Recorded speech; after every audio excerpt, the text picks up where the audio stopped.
Hello and welcome back to Let the Stone Speak. I'm Brent Nagtegaal, your host here in Jerusalem, Israel. We just completed the 2023 season of our Ophel excavations. These are excavations sponsored by the Armstrong Institute in collaboration with Hebrew University. And in the final days of the excavation, we made quite a dramatic discovery. And if you've been following our excavation, you'll know that we were blogging each significant find, or most of the significant finds.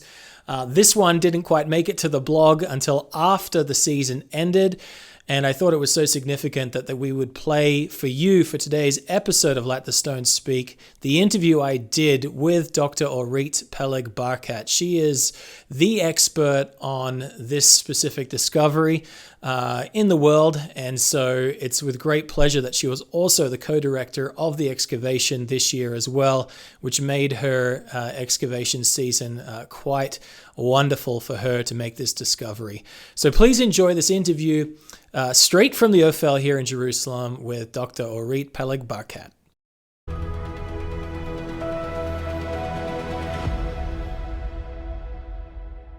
Welcome back to the Ophel Excavations. I'm here with Dr. Orit Peleg-Barkat. Thanks for joining us. It's my pleasure.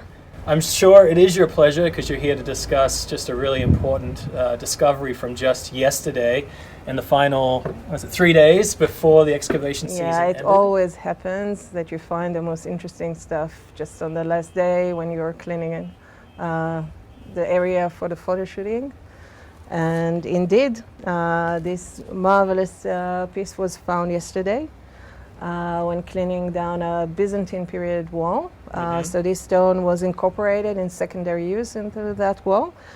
But as you can see, it is exquisitely decorated, and it dates back to the time of King Herod, to the late Second Temple period. So we're going back 2,000 years, and obviously people can see the rosettes or the flower designs here on it. What is this, though?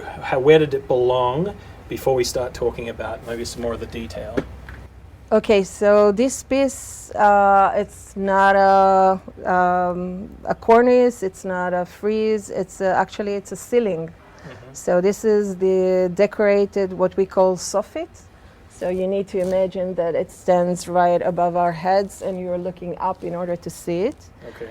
And in the late Hellenistic, but mostly early Roman period, they started to have these ceilings that were divided into geometrical panels, rectangulars, diamond shapes, circles, triangles, all kinds of panels with this very typical border.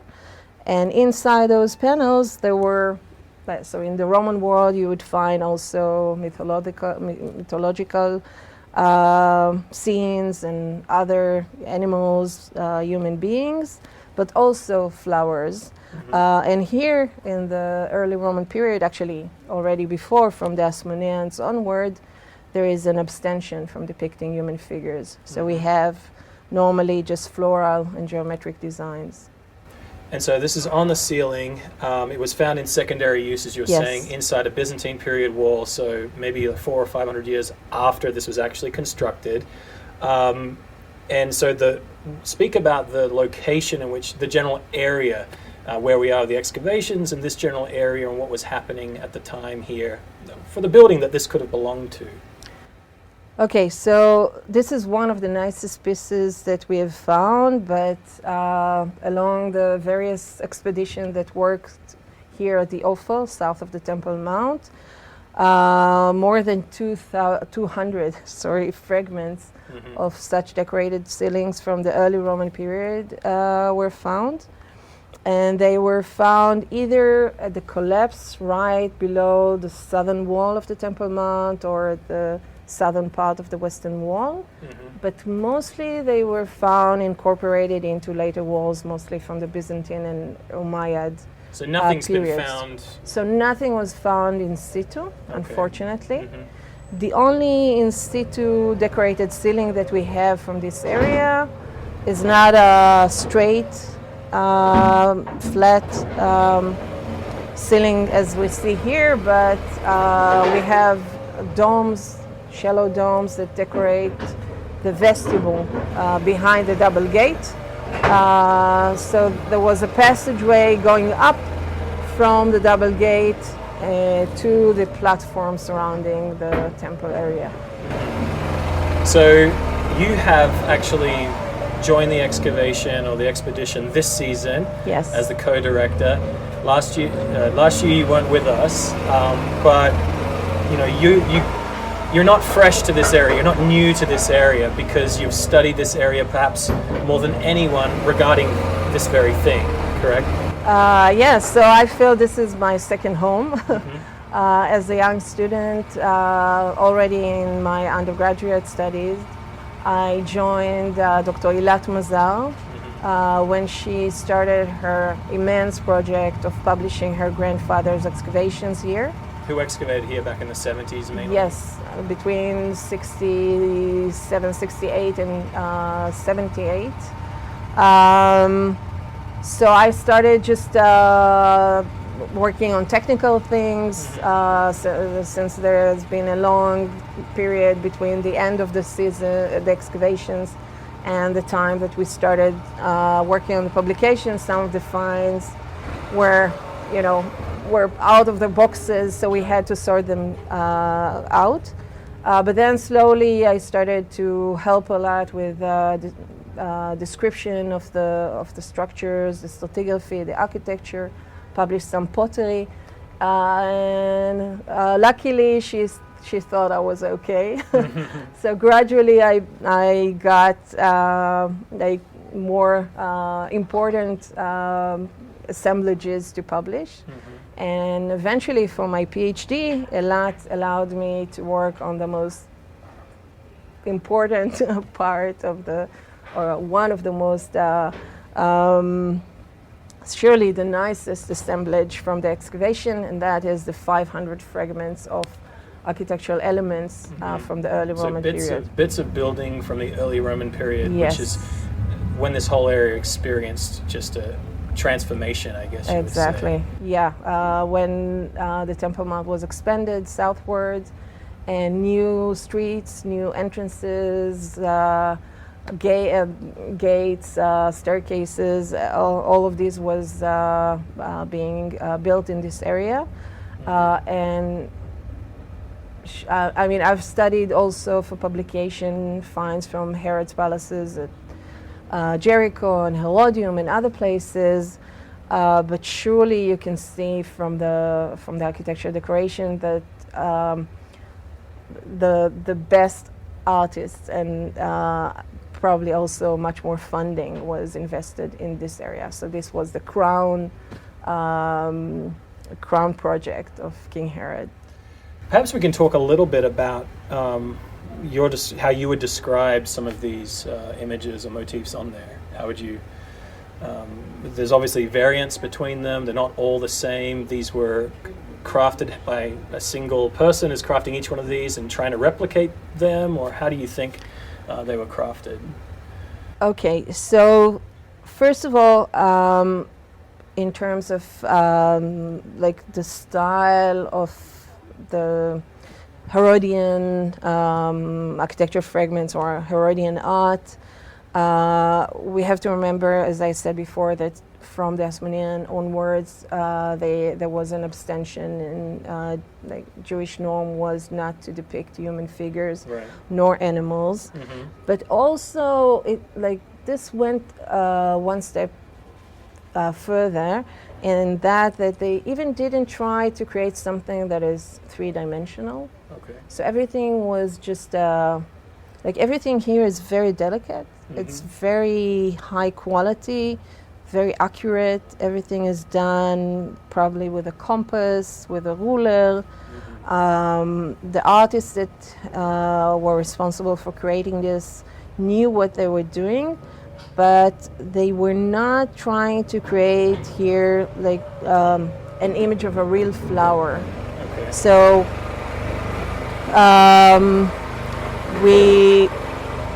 because we never see a flower, or rarely do we see a flower from profile. Always we see the flower from above, from top. Okay. So we call them rosettes. They are all different. Since this is such a limited repertoire, only floral motifs and geometrical patterns, then they tried not to repeat themselves. So they try to have each flower look a little bit different. These two seem quite similar, but otherwise they try not to make them all similar, because then it's a bit boring. But you cannot really, have a botanic identification. So this is that flower, okay. and this is. It's more of a generic. Exactly, it's more of a like artistic formula. Representation of what they think. Yeah, of just general flower. So, where did it come from? Do you have any thoughts? We're excavating. Obviously, we're trying to get down to an area D, a monumental structure from the period of when this was in a building. Obviously, we don't know where it came from. It's close to that. It's on top of that. Is this too grand for the building that we have, or is it what's your opinion? Yeah, what's your opinion? Well, we will have to wait and see. We only have the facade of the building, which is very promising. It's ashlar built, very massive, wide entrances. So, you can't rule out that this could come from this could be the soffit of just the lintel of one of the doorways, but this is very hard to say. So since we have so many fragments of these, clearly at least some of them were found really in the collapse. So at least some of them come from the temple. From the Temple Mount. Yeah, some of them come from the Temple Mount itself. Since they are very heavy, they could not have roofed a large building. So they usually such ceilings come from small rooms, like 3 meters wide at the most, or a little bit more, but not more than that, because otherwise then the stones would crack and break. So they could come from entranceways, from the gates to the Temple Mount, either from the gates above Robinson's Arch, maybe from the form. We don't know how. So we have the passageway below the double gate, but we don't have the original passageway of the triple gate. Was it also roofed with domes? Which is very close to. Yeah, which is just few dozen meters to the northwest of us. So it could have come from those entranceways. It could have come from stairwells at the towers and the corners of the Temple Mount, and it could have come from smaller rooms within the royal portico, or that stood at the southern flank of the Temple Mount, or just at the edges. So we have similar such ceilings in other buildings, mostly connected with Temene or cultic centers, but not in Judea. Okay. So in Herod's palaces or in nice buildings in Petra, we have similar ceilings, but they are made of plaster. Right. So they are much more light and easily made, and of course much cheaper. But in Jerusalem, and just we have smaller sections of ceilings in some of the tombs in the necropolis of early Roman Jerusalem, but not these grand. And we have several, few examples in the upper city, but they may have come from here. Otherwise, the only assemblage that we have is here, and there are a few that were found north of the Temple Mount, that like in the pool of Bethesda near St. Anna Church, and there are a couple more that are housed now in the Franciscan Museum that also are said to have come from the northern area of the Temple Mount. So we should imagine maybe they come from other gates, or from the towers, or from the Antonia Citadel, or somewhere close. But these mark the Temple Mount area. So just finally, I mean, we all like to hear about how this rates compared to others.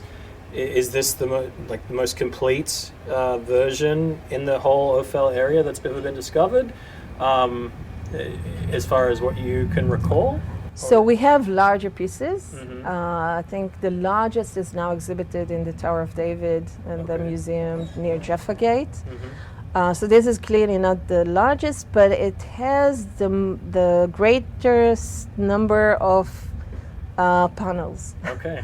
So, and this is important because since they are all made of different shapes, it is very hard to reconstruct them. Mm-hmm. So I have almost 100 fragments of just borders. Okay. Sometimes I have the meeting point, sometimes I have just the border, so it is impossible to reconstruct the entire ceiling. Mm-hmm. But once I have this pattern, I can, replicate it and try to reconstruct the entire ceiling. So this is really important. So this is going to go from the site, if we can get it, to Hebrew University. I'm sure that's where it's going to go. Maybe to your office. I'm not sure I have room for this, but to the laboratory. And then it's going to be studied, and you're going to go about in the future sometime seeing what you can make out of it. Yeah, of course. Great. Well, thank you very much for your time. I'm glad we have the expert on site here on the dig for when this is found. It was worth coming. Yeah, for sure. Thank you. Welcome.